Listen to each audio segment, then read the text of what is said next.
The Nordic Semiconductor nRF9151 SMA development kit is built for RF engineers and advanced users who need maximum flexibility for cellular and satellite IoT development.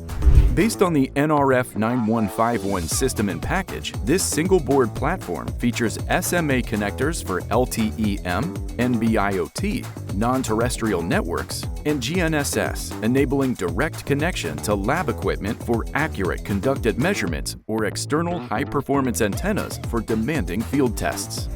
The kit supports emerging technologies such as DECT NR+ and satellite-based NB-IoT NTN using beta modem firmware.